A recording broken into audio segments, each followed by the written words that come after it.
Come on a journey with a cinephile.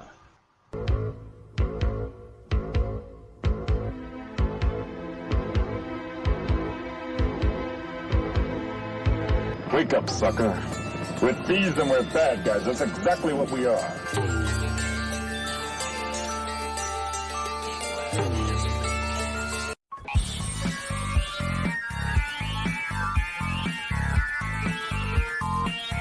We was getting too big for our britches.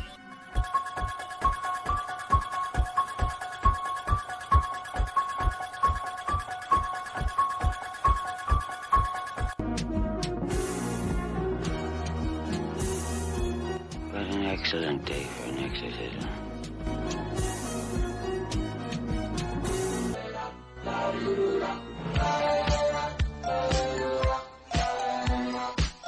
What have you done to its eyes?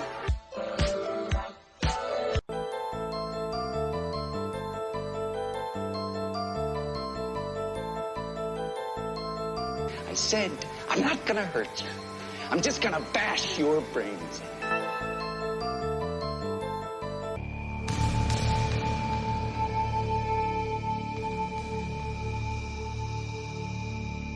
What's your favorite scary movie?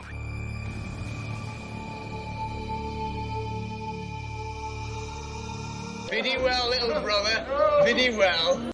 Hello and welcome, listeners, to Journey with a Cinephile, a horror movie podcast, where we take a deep dive into the world of horror cinema, from the eerie classics to the latest spine-chilling releases. Join me as I explore the history, themes, and artistry of horror one film at a time. Whether you're a seasoned horror fan or just stepping into the shadows, this journey is for you. So dim the lights, embrace the fear, and let's talk horror. And let's do that in episode 292. I'm your tour guide of David Garrett Jr., recording out of Columbus, Ohio. So for this episode here, as I said, I'm sticking with doing another Centennial Club. It's going to be number 21 here. As the two featured reviews that I have, the one from 1925, another one from Soviet Union I got to watch with a translator on my phone, is going to be The Case of the Murder of Tariel Mklavadze, something like that. And I'll be pairing this up with The Surrender. This is a new one that has hit Shudder. So for this one here, we actually have kind of family dramas that kind of go in a little bit different ways here as people try to navigate certain situations and decisions that they are making. So in my Voyage to the Fives rewatch is going to be Godzilla 1985. I watched this once a handful of years ago, gave that one another go. And then I have a screener here of Piglet. This is a 2025 slasher film that kind of falls in line with, taking childhood characters and making them into villains. And then I also gave a rewatch to I Heart Willie. It kind of was an interesting little thing that happened there. That's another one that came out here this year that I gave a rewatch to. And then I have two documentaries, Not Quite Hollywood and Video Nasties, Moral Panic, Censorship, and Videotape. So I don't think there's anything I need to do here for this intro outside of get you over to my Monthly review for May 2025. So the total films that I watched were 42. And then I watched 36 of those were horror films. And then 8 of those are 2025 releases. And that makes for 85.74% of those being horror. So before I start breaking down those stats a little bit more here, let me go ahead and run through the horror movies that I watched, which be the first one was Presence, then The Crime of Dr. Crespi, The Stuff, The Last Cabin, Leviathan, The Story of Hellraiser, and Hellbound Hellraiser 2, Death of a Unicorn, The Dark Side of Society, Drained, The Ugly Stepsister, The Bride of Frankenstein, Monster Madness, The Gothic Revival of Horror, Condemned to Live, The Flatwoods Monster, A Legacy of Fear, Silver Bullet, Blind Woman's Curse, Deep Red, Companion, One Frightened Night, Sinners, Cat's Eye, Monster Madness, The Counterculture to Blockbusters, A Hard Place, The Bray Road Beast, 3, this is the anthology that is from 2002, Growing Up with I Spit on Your Grave, Hard Eyes, The Bear's Wedding, Frawaka, Next of Kin, I watched that 3 times for podcast prep, Halloween 2, Your Sister is a Werewolf, Alice, Grafted, and The Case of the Murder of Tariel Mklavadze. I'm mispronouncing that horribly. So the countries that were represented are going to be, for horror films, United States, United Kingdom, Hungary, Norway, Denmark, Romania, Poland, Sweden, Netherlands, Antilles, as well as the Netherlands, Italy, Japan, Australia, Canada, Hong Kong, South Korea, Thailand, New Zealand, Soviet Union, Ireland, Czechoslovakia, Switzerland, and West Germany. I was very busy there. So then let's go ahead and start breaking down some of these things. Now, the 2025 releases that I watched are going to be The Last Cabin, Death of a Unicorn, The Dark Side of Society, The Ugly Stepsister, Sinners, and Frawaka. So this one, I did 8 new horror movies for the month, and that actually breaks down into... Actually, I miscounted that. It's actually 7 new horror films that I watched in the month of May. So that ends up... How does that compare with the other years? Is that this is the... Right there, it's on the upper end, actually. The highest I've ever done was last year at 9, and then this was tied with 2018. Most of the time, I do about 5 a month. So I've watched 50 horror releases for that year in the months of May, just kind of across the board there. And those new releases are The Last Cabin, Death of a Unicorn, The Dark Side of Society, The Ugly Stepsister, Sinners, A Hard Place, and Frawaka. Now, the oldest watches are both going to be 1925 films with A Bear's Wedding in the case of the murder of Tariel Mklavadze. So that's how you say that one. But then my average year is 1996. So how does this compare here is that this is actually one of the newer years. The newest I've ever done was 2018 at 2002. Then last year was at 2000. Most of the time I'm kind of hovering in the mid 90s, which I am here. And the average year across the board is 1996. So I thought that was kind of a cool thing there. And then I actually go ahead and break down the other horror, the other totals that I've done here. 35 horror films is actually the highest I've ever done. The next closest would have been, I did 32 a few times. I did it in 2019, 2022, and 2023. The lowest output that I ever had was 2018, where I did 20. I watched 239 horror films in the months of May. And then my 42 movies is actually tied for my highest I did with 2022 and then last year I did 40, but the lowest I've ever done would have been, I missed actually the mark in May of 2018 where I only watched 30, but I've watched 296 films in the months of May. That's across all genres. Now, the highest rated that I watched in May was going to be Deep Red at a 10. Then the lowest rated was The Dark Side of Society at a 4.5 with an average rating of 7.2 across the board. This is actually on the upper, or actually this is kind of on the lower side when I'm actually looking at it. The highest I've ever done would have been a couple years in 2019 and 2022. I did 7.5. The lowest I've ever done was 2020 where I was a 6.6. This actually is on pace for, I'm actually keeping my average right there because my total across the boards of May is 7.2. Then horror films is going to be, I watched 83.33% of everything I watched in months of May, or for this May was horror. The highest I've ever done would have been 2023 where I did 96.97%. The lowest ever would have been 2018 where I did 66.67%. And then the average across the board there is going to be 80.73% of what I watch in Mays are going to be in horror. So then not on this feed, The Bride of Frankenstein I actually watched for the Cinema 100 guys. I went over there and joined them on their podcast. And then Next of Kin I covered with Mr. Parka as well as Dr. Shock, Dave Becker. So if you'd like to go over to those two feeds, those will be available at some point. Not yet as of right now. I know they have some releases to come out before it. So let's see how my month... Actually, before I jump into that, let me do some of the stats then from Letterboxd here. And it is looking like... In the month of May, I watched 40 unique films, and that is 69.3 hours of watching. Nice. 44 directors, 20 countries, and 9 languages. The most common years would have been 2025, I watched 9 films, 2024, 5. 1935, I watched 4 films. 1985, I watched 4 of those films. And then 2015, I watched 3 of those films. And then the next highest genre is going to be thriller at 13 films, and then the next country is going to be UK at 6. The highest themes that I watch is a 3-way tie between horror, the undead, and monster classics, twisted, dark, psychological thriller, terrifying, haunted, and supernatural horror, and then the top nano genre is terrifying, grisly, discover. Kind of a cool thing there. And then there was 2 cast members who I watched multiple films. Arthur Holm was in 2. I actually know Cleopatra 1934 was one of the films that he appeared in, and Dwight Fry appeared in 2. That would be Bride of Frankenstein for him, as well as The Crime of Dr. Crespi. And then 2 directors had multiple films. That's going to be Jeff Herberger at 2 and Seth Breedlove at 2 as well. Then the highest average and the most popular is going to be Sinners. The lowest average is Howling 2. Most obscure is Monster Madness, the counterculture to blockbusters. The newest is going to be The Last Cabin that came out on April 29th, 2025. The oldest is The Bear's Wedding, which came out on January 2nd, 1925. The longest is Leviathan at 476 minutes, and the shortest is going to be The Flatwoods Monster, A Legacy of Fear at 45 minutes. So then just running through some of these most popular actors and directors here for the year. Johnny Depp is still coming in at number 1 with 10 films. Bela Lugosi is coming in at 2nd with 8. Boris Karloff at 3rd with 6. And then I have a tie here for 4th of 3 films of John Carradine, Helena Bonham Carter, Lynn Acton McPherson, Libby Higgins, Justina Armstead, Madison Pullins, Jeffrey Rush, Christopher Lee, Haley Steinfeld, and Philip Filmer. And then tied for 14th with 2 films going to be Deep Roy, Matthew J. McCarthy, Rupert Friend, Lester Matthews, Valerie Hobson, John Lithgow, Jeanette McDonald, Jack Quaid, Kevin Van Heintenrich, Beverly Bonner, Peter Lorre, Henry Kolker, Francis Drake, Robert Englund, Lisa Wilcox, Nicholas Melly, Danny Hassel, Joe Couric, Haley Lynn Rose, Tim Dorsey, Michael Carino, Samira Nelson, Josina Bullock, Sigourney Weaver, and Darling Flying Lotus, Bill Nighy, Naomi Harris, Arthur Holm, Michael Og Lane, Bai Ling, Wunmi Moscow, Dwight Fry, Richard E. Grant, Orlando Bloom, Keira Knightley, David Schofield, John Malkovich, Ayo Ibabiri, Lionel Atwill, and Torben Meyer. And then for directors, coming in at first is Seth Breedlove at 6. Coming in at second is Jeff Herberger with 4, and then a tie for third with Tim Burton and William Butler with 3 films. And then coming in at fourth with 2 films, Thomas Edward Seymour, Frank Henenlotter, J.R. Bookwalter, Flying Lotus, and Gore Verbinski.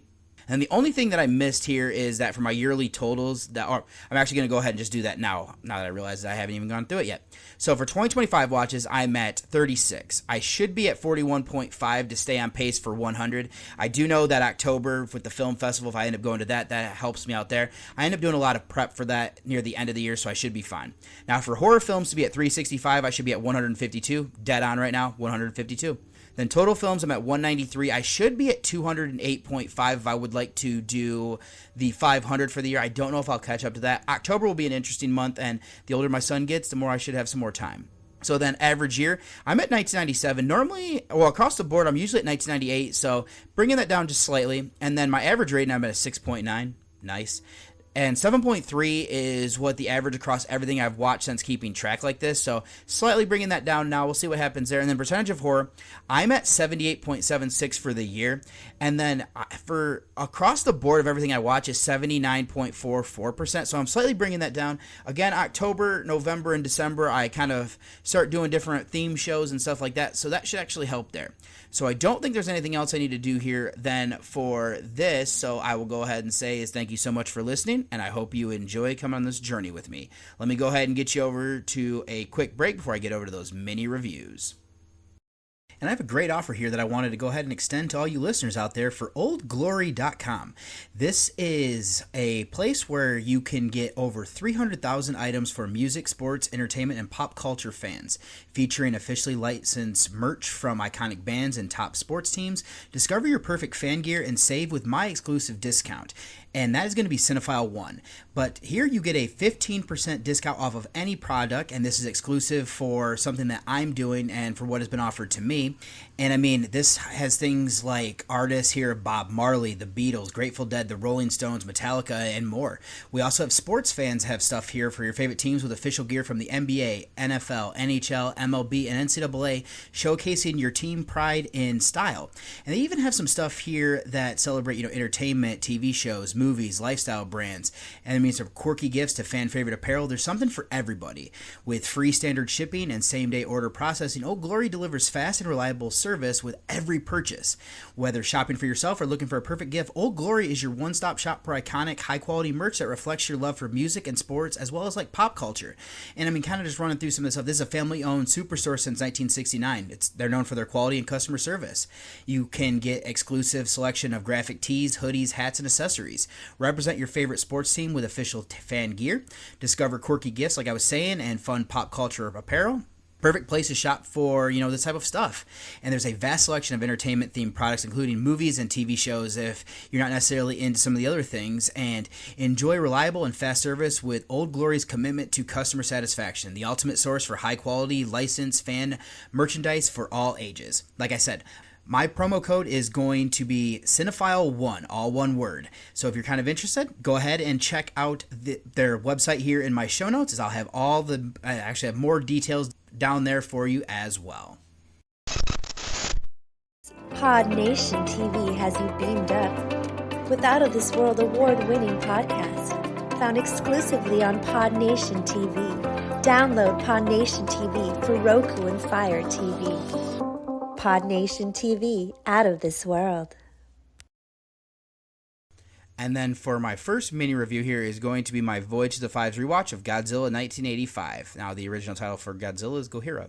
So this one is, there's a lot of people here involved because of different things, is that our director is Koji Hashimoto, who did the original Japanese version. RJ Kaiser did the American stuff that gets edited in here. But then they're also giving credit here to some earlier film clips of Ichiro Honda, Toshio Masuda, Shu Matsubashi, and Shiro Mortani. So then the writers for this one are Hideki Nagahara, who did the Japanese version, and then Lisa Tomei and Straw Wiseman did the US version, like the extra stuff that's added in. But they're also giving credit here to like Ruben Berkovich for the story of Godzilla vs. Gargantua, Fred Decker for Godzilla King of the Monsters 3D, Akira Murao for the Resurrection of Godzilla. It looks like Hideki Nagahara gets some story credit. Ryuzo Nakashi for Tokyo SOS Godzilla Suicide Strategy. And then we have Senichi Sekizawa for Godzilla Legend, the Asuka Fortress. Tomoyuko Tanaka for the Resurrection of Godzilla. And then there's Hiroyashi Uramura for Super Godzilla God's Angry Messenger. And Tony Randall did some uncredited work as well. So this stars Raymond Burr, Ken Tanaka, and Yasuko Sakaguchi. This is an action epic, dinosaur adventure, disaster, kaiju, political drama, sci-fi epic, tragedy, action drama film that is from, I wonder if they're giving credit to both countries here, but I'm guessing they probably will. It's going to be a co-production of Japan and the United States. Currently sitting on a 6.1 on IMDb and a 3.1 on Letterboxd for a synopsis being 30 years after the original Rampage, a new Godzilla appears and attacks Japan. So this film my dad had on VHS. I don't know why, but this is one that I didn't watch growing up. My sister and I tended to go to the more whimsical versus films. When compiling my list of horror for 1985, this one I knew that I had saw. So it wasn't going to go, or it wasn't until doing a bit of research that I realized I've never seen the Japanese version that goes by The Return of Godzilla. I do need to check that one out soon. That one's from 1984, where this is them, or the United States, getting the rights and then kind of putting their own footage like they did with Godzilla King of the Monsters. So I don't hate the concept of this one. Toho knows that Godzilla is a cash cow. They'd run through what they could in that original run, so they decided to reboot. I love that they're acknowledging that the original attack happened. This is a direct sequel to that one, and it's funny that this is also following the American version, Godzilla King of the Monsters. This is the one where they edited Steve Martin, played by Raymond Burr, and they got him back to reprise his role. Now, since I haven't seen that Japanese version, I'm just going to review of what I've seen. Now, personally, I could do without the scenes of the American military. It totally isn't great, and there are times where the military almost feels like they're in charge, but then there's these lesser rank guys that feel like they're there for comic relief. I did enjoy Steven's rebuttal with things that are being said. He's like a de facto expert, having survived years ago. You can tell these scenes are just kind of tacked on, though. It doesn't mesh as well as it could. Let's then go over and talk about why we're here, the kaiju. The suit doesn't look as good, but my guess is that's due to the better cameras and color. That's not to say that this is bad by any stretch. The original was benefited from that black and white. The model cities feel like miniatures. They're just a little bit too stiff. But this is me nitpicking. I still prefer this to CGI that's used today. Another part is I love Return to the darker tone as Godzilla being a villain. They do soften this a bit, though, to bring up the message that he's a monster that's returned due to human fighting and use of nuclear power. The beginning of this also mirrors that original film with the fishing vessel that's getting inadvertently attacked and a survivor being the harbinger of doom. That was a good touch. I did want to finish out with the action performances. Burr's fine in his cameo. There's another aspect being mirrored of King of the Monsters that feels like homage. Tanaka works as our lead and plays well off Sakaguchi. Now, she is Naoko Yakamura. She is the sister of the guy who survives in the original vessel. And then these two kind of go off and work together in that Tanaka plays Goro Maki. And I'd also give credit here to Shin Takumori, who is Hiroshi Yukamori. That must be the older brother who actually goes by Ken in this version. The Japanese and Soviet characters are all fine. They develop the important parts of the story. I'm not a big fan of the U.S. military characters because tonally they just feel off trying to... This is a darker take going back, that way. The guy in the kaiju suit is great. All it's other than me filmmaking. I do think that the cinematography and framing are good. They say briefly that it doesn't look as realistic for the original film. I will say that, actually. Still, the kaiju suit and the miniatures were good. I do like the message here about the dangers of war, the use of nuclear power. I did want a bit more from the ending, but how they defeat Godzilla is fine. What I like here is that we have Dr. Hayashida discover something with these dinosaurs and this giant monster that correlates to birds. The problem that I have is that it takes a backseat to things and it gets kind of lost. I do like using the Defense Agency and Super X. Those are fun aspects, and this is just kind of well made. So in conclusion, this film works for the most part. There are good messages and commentary. I like taking Godzilla back to its destructive force of nature. Being a direct sequel to the original, that makes sense. There are some subtle jabs at the US and Soviet Union, who are at the height of the Cold War. I also like pointing to the dangers of nuclear power and weapons. This is made well with the cinematography, framing, and practical effects. I do wish they would have incorporated in the original theme, as it's iconic. The soundtrack was solid with the sound design. My biggest issue is the tone. The Japanese part goes back to the original with a darker feel, but tacked on American characters feel whimsical and mostly bumbling. Burr is fine with his performance, and the rest of the cast, though, are solid enough. If you're a fan of the original, this falls short, but a solid follow-up nonetheless. So my rating here for Godzilla 1985 is going to be a 6.5 out of 10. Then up next here I have Piglet from 2025. This is directed by Andrea M. Centennial. This was written by Harrison Thomas Boxley. Then this is starring Alina Desmond, Alex Butler, and Lauren Starek. I think that might be how you say that name. But this is a B-horror slasher film that is from the United Kingdom. It is currently sitting on a 2.7 on IMDb and a 1.8 on Letterboxd or Synopsis Beam. On Kate's 21st birthday camping trip, her friends encounter Piglet, a monstrous human-pig hybrid who brutally murders one of them. They uncover this beast's origins, and Kate must confront her past to survive the relentless killer. Should go ahead and say here, Kate is portrayed by Desmond, and then Piglet by Butler. So this is one that I got the chance to see thanks to Kier from Strike Media. I was asked if I would be interested in checking out the screener for review. Now, originally I thought this was another installment to the Twisted Childhood universe. This was actually a standalone film, taking on the popular character from Winnie the Pooh. Other than knowing who the character is, this being a 2025 horror film, and, about this not being a sequel, I came to this one blind. So what I will say is that this is a title that's being a little bit cheeky. They're clearly capitalizing on the fact that Winnie the Pooh character of Piglet is in public domain and that Winnie the Pooh Blood and Honey, along with its sequel, are popular. This has nothing to do with any of those characters, source material, or anything like that. What we're getting here is a slasher film with a hulking menace of a killer in a pig mask. I can appreciate these elements for what they are, but I just wanted to use this disclaimer here. So I don't normally start with a negative, but I do have to say that this film's biggest sin is that it wears its inspirations on its sleeve. The opening reminded me of Jack Frost, the Killer Snowman movie. Then with our group arriving, there are so many slasher films that it's modeling itself after, but it also kind of feels exactly like Blood and Honey. The idea of a killer in a pig mask also feels reminiscent of Motel Hell with shades of Texas Chainsaw Massacre. This just makes it feel a bit generic in what it's doing with this amalgamation of elements. To spin this though, it is entertaining, and I'm not necessarily saying that it's borrowing from these directly. This is just what it reminded me of.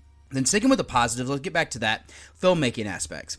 I did think that this one did well enough. I like the isolated location. It is believable that our group of women would get out here to celebrate Kate turning 21. Even the jerk of the group, because I know that I've gone on trips like this with people that I don't necessarily care for, but we're still friends. Adding to it is Kate has her issues with an ex, so she's getting away from things, and getting away from things actually fits here. Now, what ended up happening there is it sounds like she had a very abusive ex. She might have killed him. She might not have. I'm not really sure there. But she's going out here to this camping thing with Alex, portrayed by Starek. Now, she is seeing Diane, portrayed by Alina Veracuda. Now, Kate's sister is Susie, portrayed by Shaylee Reagan. And then the jerk of the group is Judith, portrayed by Valerie Danko. Now, the cinematography and framing capture that we're out in the woods, which works. What doesn't fit, though, is this film feels confused as to where it takes place. It seems like the United States, especially since Susie is moving to Salt Lake City, and this is something that gets announced and wants Kate to come with her. A license plate, though, looks like they're from the UK. Some characters have accents where others don't. These elements just kind of took me out of it, because I would start wondering, what's going on here? Where are we at? And trying to piece that together. Now, that did get away from, what I was trying to get at here, so let's finish out with filmmaking. The practical effects are great. They go brutally. Piglet uses a hook. Now, that feels like it's taken from In a Violent Nature. if I'm going to be honest. Now, moving past that, though, I like what they do with the kills. That was worth watching alone. The farther we get into this, there is more CGI. The blood spray doesn't look great, but it almost feels like they ran out of money, so it started to rely on computers to finish it. Now, what did help, though, is the soundtrack. It does remind me of Phantasm at times. It almost seems like we have like a screaming or animal noises that are subtly meshed in. That made me uneasy in the best way possible, so credit for that. All that's left then to be the acting. This is where I'll say that it's hit or miss. Butler is great for his size with Piglet. It makes him menacing without doing much. His mask is cheesy because it was literally used in Blood and Honey. Now, doing something a bit different there would have helped to alleviate comparisons. Now, Desmond does well as this unstable character due to her past trauma. I like the character growth to overcome what she has happening around her. Reagan works as her sister, Starrick, Veracuda, and then we also have a few other friends here that are joining them, like Rory Forder, who plays Brett. There is Taz Solvey, who is Courtney, that's his girlfriend, and then her younger sister, or her sister here, is also Courtney, who is portrayed... Oh, sorry. Taz Solvey is the younger, or is the sister here of Courtney, and then Brett's girlfriend is Riley, portrayed by Ava Ray. I thought they all kind of worked to fill out the rest of that group, and then we also here have Tyler Winchcombe, who is Officer Burke. He shows up. We have Jeremy Vinogradov, who is Mr. Horgrath. He does overact a little bit. Something with Winchcombe factors back in that made me roll my eyes. In general, they're fine for a slasher film like this. They're stock characters that show good fear or menacing enough for building the atmosphere. In conclusion, this is a fun slasher film. I do think that it'd be better served to not use the title Piglet. I can't fault them for, trying to get people in the seats like it did, because it got me. So it just kind of feels like it's fallen in line with other films using this classic children's character and going dark. The film does wear its inspirations on its sleeve. There are so many different things that made me think of other similar films that makes it kind of feel generic. What I will credit here are the practical effects, the isolated location, it's built in, helped build by the atmosphere and framing. The acting performances are hit or miss, but it's still solid enough if you enjoy films in the subgenre. If you're a slasher fan, you probably will enjoy this. I'm just not the audience. So my rating here for Piglet is a 5 out of 10. And for my last feature here is going to be one that I covered earlier on the podcast this year, and that is going to be I Heart Willie. So this one is from 2024, technically getting its wide release here this year. It is directed by Alejandro G. Eldry, written by David Vaughn. It stars Maya Luna, Sergio Ragalto, and Daniela Porras, and David Vaughn actually plays the titular character of Willie here. This is a B-horror slasher film that is from Mexico. It is currently sitting on a 6.2 on IMDb and not enough ratings on Letterboxd. Most people have it as a half star. I don't think it's nearly as bad as they're making it out to be, so I would just kind of say it hovers down towards the bottom there. But this synopsis is: an obsessed psychopath unknowingly leads her friends into a deadly mousetrap where pure evil seeks to harvest their skin, and in this horrific origin story of the most beloved cartoon character of modern times. So this one, if you'd like to hear a mini review, is going to be episode 277, which was Black Appreciation number 12, that featured Grafted and Kuzo. This movie was one of the mini reviews that I did over there, and I rather enjoyed this one. So I'll go ahead and say I'm diving back into this unexpected world of I Heart Willie, and this one dares to reimagine Steamboat Willie, the first iteration of Mickey Mouse, as a monstrous character here. The film surprised me with its creative take on a public domain character here. We explore the lore of Mouse Boy, and it nods to the original cartoon. And I actually love here is that we get this opening thing where it's almost like a Clockwork Orange type thing, where we're seeing like Steamboat Willie, and then it's mixed with like horrific images and everything like that. But this version of Steamboat that is being shown on the television actually has very similar to the mask that the killer wears in this, where the mouth is like sewn shut and everything like that. But then we also have a standout performance here by Maya Luna, who portrays the character here of Nora. She actually had an encounter with this potential person when she was younger, and she's been kind of drawn back here, and it's her ex-boyfriend of Daniel, portrayed by Regalado, and his friend of Nico, portrayed by Miko Camacho, who are coming out here to kind of do one of those like YouTube shows where like ghost hunting and whatnot. There's been a lot of disappearances in this area. The gore is mostly left to the imagination. They do some things here and there. The only issue here is I'm wondering if they didn't have the budget to make it look good, so they left it to show it that way. So it does build suspense. We have a unique premise that makes kind of an interesting little slasher film. I've seen much worse. I think this one actually has interesting enough characters, some decent acting to go along with it. And this is just a bizarre and surprisingly effective horror entry, kind of falling in line with those ones that we're seeing like Winnie the Pooh, Blood and Honey, or any of the ones with Popeye, or as well as Peter Pan. So Once again, though, this solidified my rating of this film as being a 7 out of 10. Probably not going to be a contender for my end-of-year list unless it's on the back end there of my 25. Then my first documentary is going to be Not Quite Hollywood, The Wild Untold Story of Ozploitation. This is from 2008. This was written and directed by Mark Hartley. This stars Philip Adams, Gloria Ennin, and Christine Amore. This is a documentary history, and I mean, this is about exploitation, horror, and all the kind of different little subgenres that falls into it, especially the wild ones that are from Australia. So this is a co-production between Australia and the United States. Currently sitting on a 7.6 on IMDb and a 3.7 on Letterboxd, with a synopsis being the story of the Australian exploitation genre cinema of the 1970s and 80s. So this is one that had been on my list for a bit. I actually was going to... When it hit the streaming services, I considered checking it out. For whatever reason, I just wasn't ready. It wasn't until chatting with Mr. Parka and Dave Dr. Shock Becker that I decided to check this out. We had covered Next of Kin over on Mr. Parka's podcast, and that's one that actually is featured here, and they interview some people behind that one. So I decided to put this on while working, treating it like a podcast. So this runs 103 minutes, but it doesn't feel like it. This flew by for me. This is going through the history of Australian cinema, how it was pretty much non-existent, and then they made a concerted effort to build itself up. It not only did well domestically, but it also helped to broaden the horizons of filmgoers as they developed their own brand of exploitation cinema of Ozploitation. So this goes through the different subgenres, including like sex comedies to horror films, eco-horror, as well as wild road movies. Things kicked off with The Haunting Picnic at Hanging Rock, which that's not necessarily exploitation, but that does have a Australian feel to it for sure. And then they would jump into creating things like Mad Max, Howling 3, The Marsupials, Road Games, and Razorback. Like I said, I watched Next of Kin already. I'm just scratching the surface here with the different subgenres that are given in their own sections. But what also makes this good is that there are such a wide array of people that are interviewed. We also get some like behind the scenes people, actors, and even just fans. Just to name a handful of people here, we have Adams, Jamie Lee Curtis, Stacy Keach, Amore, Brian Trenchard Smith, Philip Mora, John Jarrett, Dennis Hopper, John Waters, Cassandra Delaney, Lee Winnell, James Wan, and even Quentin Tarantino. Just hearing about what they went into making these films and their lasting impact got me excited to start filling in some more of these blind spots. So something else that helps make this entertaining is that they do well in editing and footage to help show things that are being discussed. As a disclaimer, there's quite a bit of nudity that is used. Just something to toss out there that might not be something to watch with the family. There's just a wealth of knowledge here from people smarter than me, as well as from people that brought these wild films to life. I appreciated not waiting any longer to check this out. I highly would recommend this if you're interested in these films or just kind of want to know more about, this era's filmmaking, stuff like that, or just these crazy and wild things here. So my rating here for Not Quite Hollywood is going to be an 8 out of 10, and this one I actually believe I watch on Amazon Prime. I believe it's on Tubi. It's on a good handful of streaming services that if you're kind of interested, go ahead and check it out.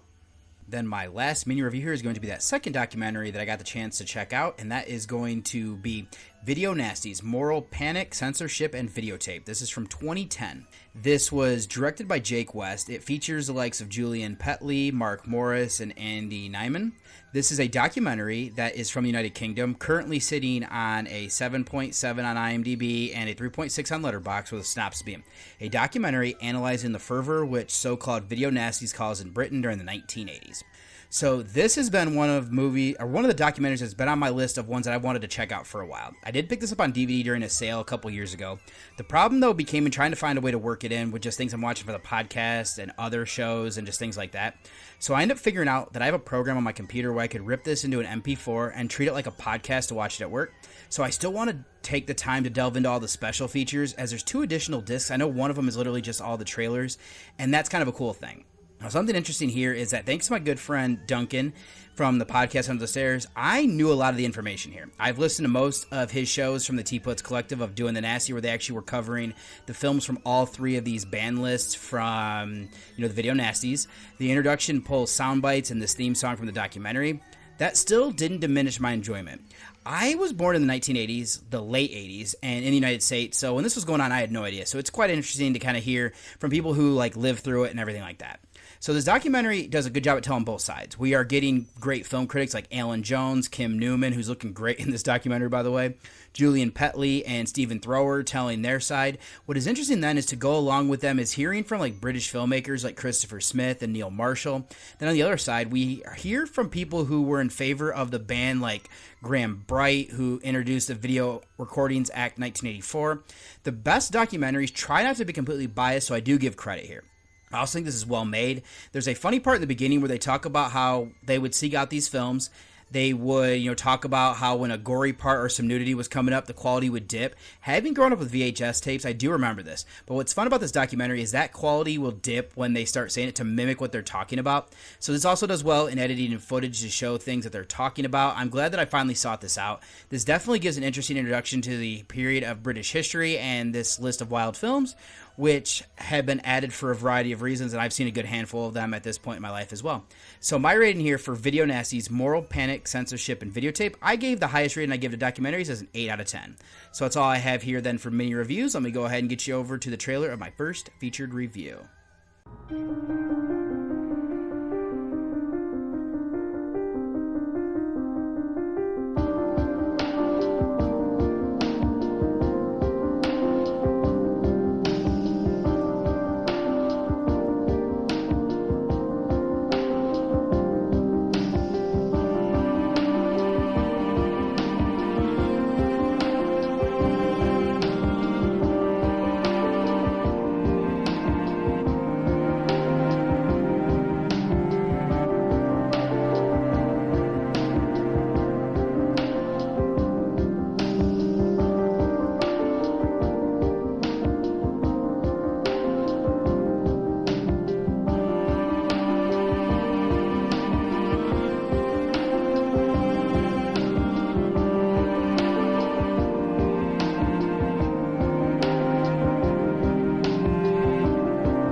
And for my first featured review here is going to be the case of the murder of Tariel Mklavadze. I think probably how you say that.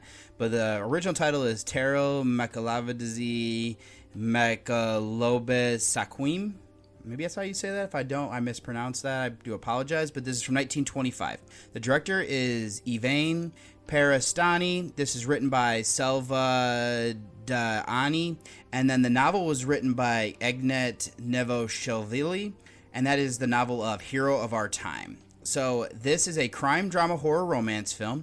It is starring Koti Mklavadze, Nado Vaknandze, Mikhail Kadagidze, as well as Dmitry Kipani, Gregory Alberti, Salva Didani. Oh, actually, I realize that is also the writer is appearing in this one. This also features Mikhail Kalatoslov and Salva Kushikivadzavi. Do mispronounce any of those names, I do apologize. These are very difficult to say, and I don't necessarily know what I'm doing here. I've already given that. This is from the Soviet Union. I actually think this might be a Georgian film, like the Georgia that was part of the Soviet Union. Currently sitting on a 6.1 on IMDb and not enough ratings on Letterboxd, between like a 3 and a 3.5 star movie over there. Synopsis is, school teacher Spiridon and his pretty wife Despain are taking a room in a small inn. Tariel Mklavadze, a local nobleman, and Dabachi falls for the beauty Despain. He and his friends terrify this young couple to get to her. So Spiridon is portrayed by Mklavadze, and then we have Despain by Vakanandze, and then Tariel is going to be portrayed here by Kadadagadze. So this is one that I tried to watch earlier in the year, but there weren't subtitles. I saw another viewer brought up that if you use a translator application on your phone, you can, since these are all title screens, I figured I would try to use that. So I gave it another try, and I was able to watch it this time. Other than knowing the title, lining up the runtimes, I did get to see this on YouTube. So let's do some featured notes then. We'll start with our director here, Parastani, who helmed 19 features in one short, only one I've seen and the only one they've done in horror. Then our writer of our screenplay, Dodani, they wrote 4 films and 2 shorts. This is the only one in genre and that I've seen. The original writer was Nino Savelli, and he did this for 2 movies and 1 short, only one that I've seen and in genre. Now to the cast, we'll start with Mklavadze.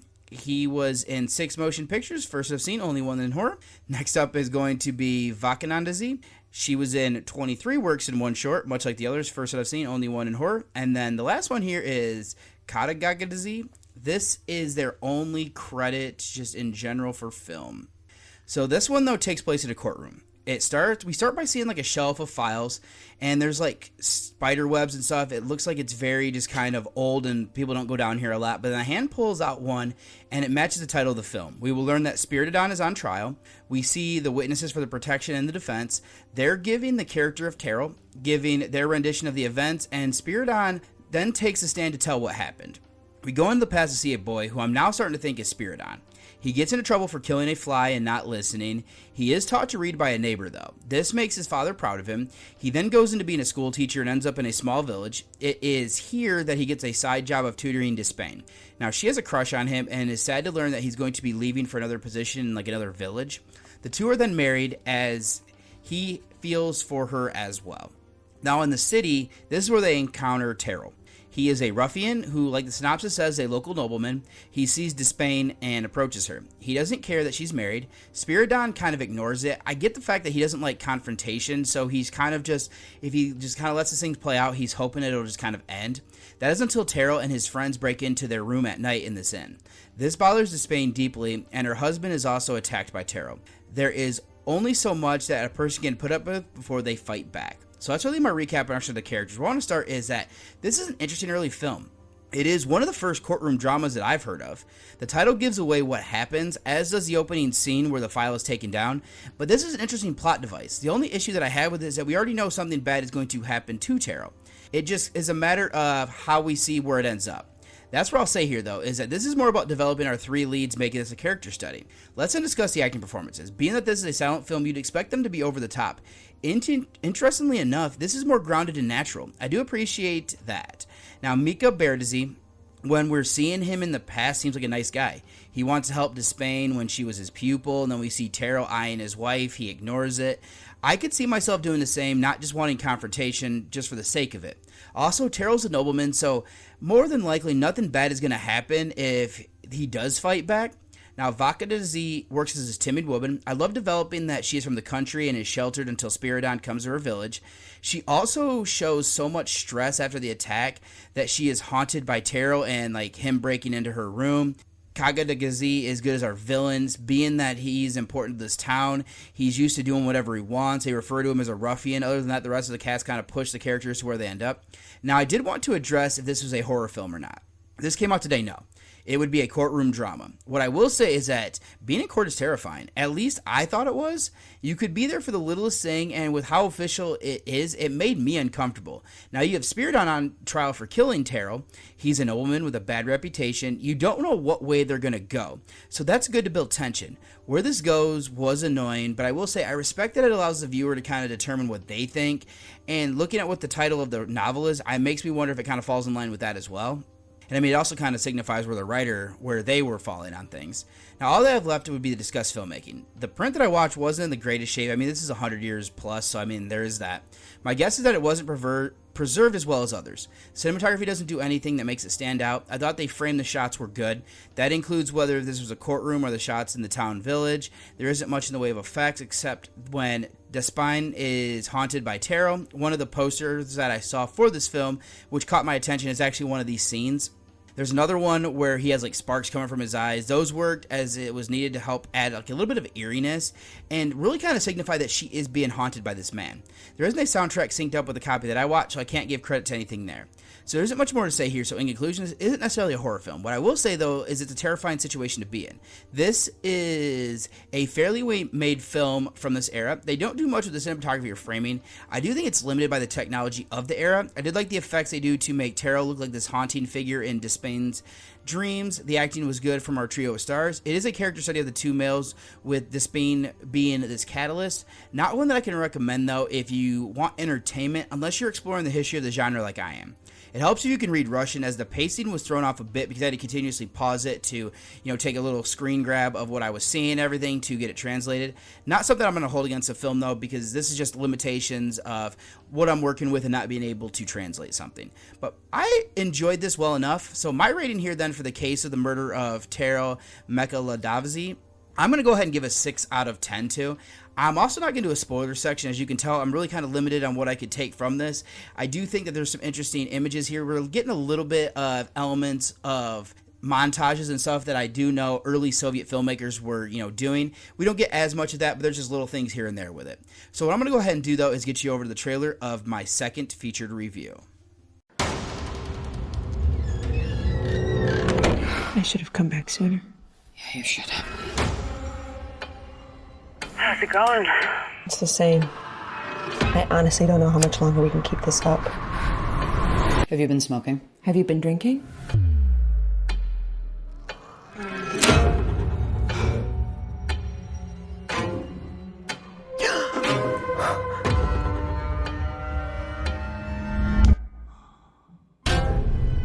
I thought the end would be different somehow.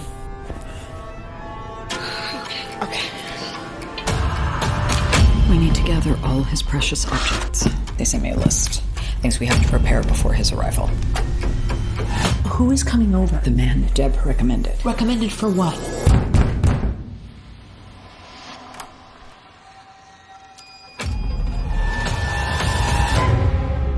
What's that for? Protection. Once the circle is sealed, we cannot leave.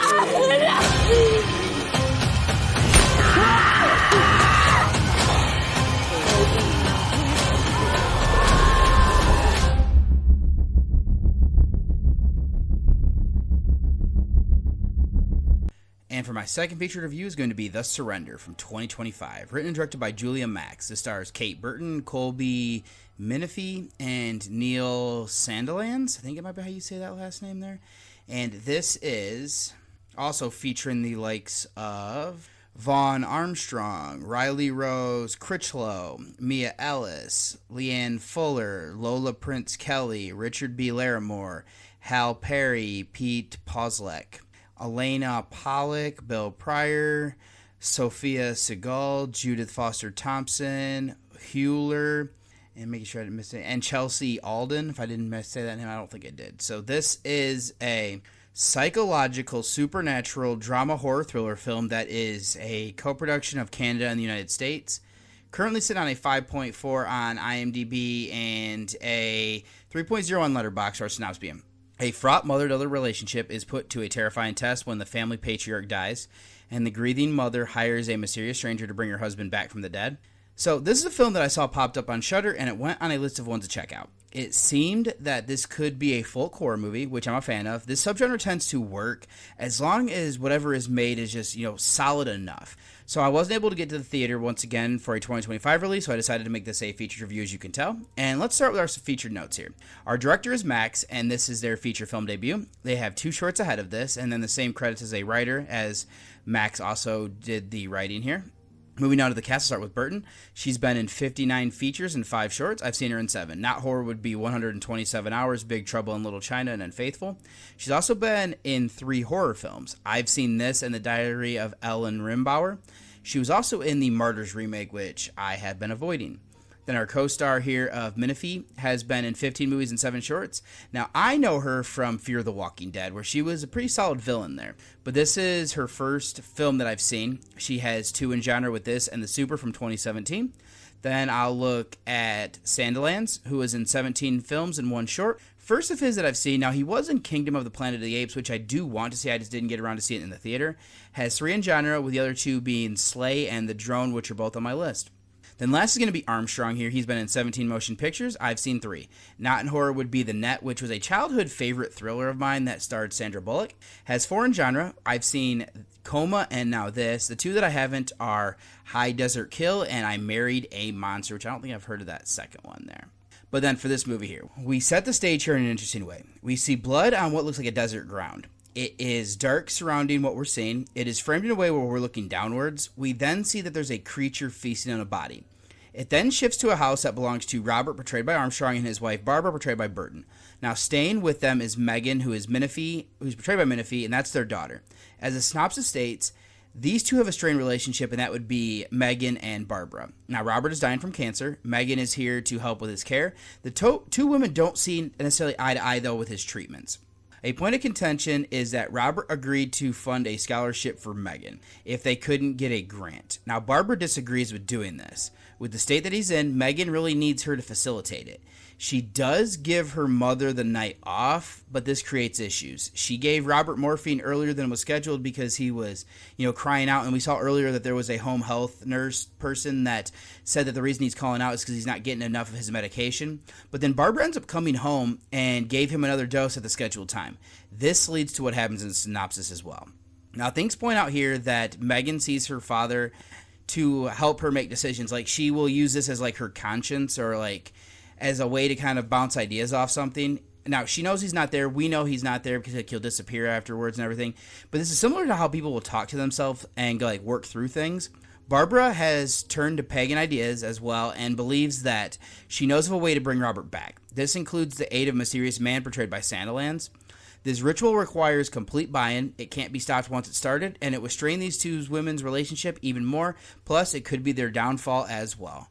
So let's leave my recap and introduction of the characters. Where I want to start is that I know I've seen others talking about this film. I kind of just glanced at some of the reviews and everything like that. And they're questioning if this is a horror movie. Now, I think it's mostly reserved for the 3rd act. At the heart of it, for the most part, though, we have a family drama. I don't completely hate it for doing what it's doing. This feels like it's borrowing from things like A Dark Song. We have this isolated house with a small cast that are trying to perform a ritual. I'll end these opening thoughts by saying that it falls short of that other film. That's not to say this is bad, though. So now that I've gotten that out of the way and set up and everything, let's go into... This is actually a character study of these 2 women leads of Megan and Barbara. Their relationship is being examined, and there's another dynamic that is interesting to explore, which is memories. Megan remembers her father fondly, and it hurts that he's wasting away. Barbara loved Robert, but she stuck barbs into her daughter by pointing out that her father wasn't the nicest man like she thought. This shows us different things through flashbacks. What is interesting is that it's all about perception. Barbara points out that she is seen as a villain, but actually advocated for her child with something when she was taking dance classes. What Megan remembers is the opposite, and this leads to what their relationship is today. Now, sticking with these 2, they've ended up at this point in their lives, which influences what they believe. Megan was a dreamer, and that part died when she was a little girl. It seems that it did when she gave up dancing. Now, she does want to start the scholarship for underprivileged teens. Now, we see strong-held beliefs from Barbara that are classist and racist. What is interesting is that this developed the duality of her character. She has these beliefs, but then she's turned to pagan ideas away from, like, organized religion to help Robert, or even modern medicine. Megan only looks at modern medicine, which has failed. These points help to build the tension for this final act. So where I'll go next then is ritual that is complicated. Megan agrees to help since she expects her to fail. Now, her hopes are that her mother won't resent her if she does agree to help, which makes sense. I will say that the problem then becomes a deeper thing as they get into the preparations. The more she realizes she's enabling it as well. There are catastrophic implications of the real world. That's when the horror truly starts with a strange man who shows up. A sticking point be whether this is horror or not. You truly need to hold out until you get to that third act. That's not to say that there's not a couple things that happened earlier on. There were two in particular. One was in a flashback and then another with a mirror, which were effective. What I'll say is that this builds tension with the strain between these two. We get a couple of scares, like I said, and then it goes into during this ritual. It doesn't stick the landing, as it seems to kind of lose its way the deeper we get into doing that. So what is good here, though, is the acting. Menifee is great as his daughter who wants to help, but the divide between her and her mother affects it. Seeing what Megan does, though, through emotionally and physically is great. I originally saw her, like I said, on Fear the Walking Dead, and she was menacing there. I'm glad I can see some of her range here, because it does make me appreciate her as an actor even more. Now, Burton plays well off of her. What I like is that she's cold toward Megan. The deeper that we get into things, the more that we see that Barbara has resentment for a good reason. Armstrong was good as a sickly old man. I do like that he appears as the voice of reason for Megan, which is all the better that we learn the truth of different things here. And I'd also say that he does well at looking very old and sickly, because when he's talking to Megan as just like a normal person, you can see that he is quite healthy and, nothing, at least outwardly doesn't look like there's anything wrong with him. Sandilands is good as his creepy man who shows up to facilitate the ritual. The rest of the cast were good to round this out, push into our leads to where they end up. All that's left then to be filmmaking. I thought that these aspects were well done across the board. The cinematography and framing were solid. Early on, I saw that they were using the whole frame, which I'm always a fan of. When there are creepy things that are in the background, that gets under my skin, so credit there. They also do good things with this ritual where it's like pitch black outside of their circle. The lighting was eerie. The makeup and effects were good. The entities that we saw during the ritual were creepy as well. They also did some good things with sound design. Earlier in the movie, we see a scene where Megan hears something above the ceiling and then the wall. This goes cosmic in what it does there, so it makes me just know that we're seeing something, and it later factors in, which I thought was a good touch. The music fits what was needed as well. So there isn't any trivia on the IMDb page, so I don't really have anything else to go into except, in conclusion, this does some good things with using the subgenre. I'm a fan of folk and cosmic horror, which we get elements of here. This, at the heart of it, is a family drama that leads to a ritual that changes their lives forever. The acting was good at capturing the stress that stems from years of unresolved resentment. I'll credit both Menifee and Burton for their performances. This is also well made with the cinematography, framing, sound design, effects leading the way. If I have a gripe, this just loses its way in the third act. It builds good things that doesn't stick the landing with. I'm more than likely going to give this a rewatch as a back-end contender for my top 25 list for this year. So I don't have anything else to say. I'm not going to do a spoiler section or anything like that, but I will end up finishing out saying The Surrender I gave a 7 out of 10 to. And let me go ahead and get you over to one last break before I close out the show. I have a great thing here that I wanted to go ahead and give you an offer for, since it fell into my lap, and wanted to go ahead and share it with you. I have been given a promo code here for shimmerwoodbeverages.com. These are CBD-infused seltzers that are award-winning. They have been twice recognized by Forbes as the #1 CBD beverage in the United States and the best lower potency option out there. It blends full-spectrum CBD with local Maine fruits and cocktail bitters for bold flavors, crafted without added sugars, caffeine, or artificial ingredients, which, if you know me, that is something that I prefer, because I get enough of the caffeine and I'm trying to get away from sugars. So it's designed for relaxation without intoxicating effects, perfect straight from the can, or a refreshing cocktail or mocktail base, depending on what you're looking for there. This has unique flavors like raz lime, chai cherry, ginger orange, and just hemp. Now, Simmerwood offers a health-conscious alternative to sugary sodas or alcohol, made to revive a calm, clear focus for natural stress relief. Each can contains 5 milligrams of full-spectrum CBD for a balancing, calming effect. So this one here is at, like I said, shimmerwood.com, and my promo code here for you listeners is actually you get 30% off of if you use my code, and this is, like I said, a great deal if you can go ahead and you want to do that, and my code is going to be Cinephile1. So if you want to check out more of the information or check out their site, there will be links in the show notes for you to check that out there. Hello, I'm Mark, host of the Project Football podcast. If you're into your football, even just a little bit, and don't mind a decent slice of football-related randomness and some new music thrown in on the side, then this may well be the podcast for you. My guests discuss their history with the team they support, pick their best 11 in a trip here through time, and pick out moments in football history they'd like to have experienced from a particular individual's point of view in 4-4-U. As well as that, there's a few other guest segments that deliver on the aforementioned randomness in copious amounts. If this sounds like your sort of thing, check out the podcast on all the usual audio platforms, as well as on Twitter/X at proj_foot, Instagram at Project Football Podcast, and on Facebook, if you just search for Project Football Podcast, you'll find us there. Give it a listen, you might even like it. And welcome back one last time here, and just to kind of go through my social medias and stuff, if you'd like to send me an email, you can send that at journeywithacinephile@gmail.com. You can send me any sort of feedback, or if you have any questions or anything, go ahead and shoot them there, and I'll get back to you as soon as I can. Or if you want to send me any screener links or anything like that, anything podcast related, you can send it via that way. If you'd like to read any of the written reviews, I'll direct you to Reviews of the Dead, and that's horrorreview.webnode.com. If you'd like to become friends with me on Facebook, I'm David Michigan Garrett Jr. On Twitter, I'm Buckeye from Mish. Letterboxd, I'm David OSU. On Instagram, I'm David OSU87. On Threads, I'm David OSU87. And then Journey with a Cinephile has its own Instagram at Journey with a Cinephile, all one word. Now, all of these ones I will be sharing like my ratings on, whatnot. I know for Letterboxd, all of the reviews are going to be for horror and non-horror alike. Instagram, I will be sharing over there is my different like posters and everything for things that I'm reviewing. My personal account, you might see some personal pictures every now and then if I can remember to take them. And then, kind of same thing for Threads. And then Journey with a Cinephile is going to be more of just kind of posting podcast-related different stuff over there. And I'll also direct you to the Nightclub Discord channel, as I have a little section over there where we have some good conversations. I post all of my reviews and any new podcast episodes or some of the things I'm watching when I actually have time to post that. So keep an eye out over there, and I'll have the link for that and everything else in the show notes there. And then I'm also going to direct you, a way that you can actually listen to the show is going to be through the Pod Nation TV. This is a streaming service and everything like that. There will be a link in the blog posts for all of my episodes, so if you'd like to listen to it that way, it's kind of a cool little thing. You can definitely do that through like Roku TV, and there's some other apps for it as well, just as another way for you to consume this podcast if you decide to. There's also a lot of other great shows that are on that network as well. And then for my next episode here is going to be another Centennial Club. I didn't realize it was going to be another one, but I was kind of shoring up the list to make sure I didn't miss anything. And I guess that according to IMDb, they are now considering The Lost World from 1925 a horror film. I did see this is streaming online, but I think I also own this on DVD when I picked up a combo pack years and years ago, so I will watch that. Not sure what the 2025 release is going to be. I do know there's this one that my buddy Evan had said something about watching.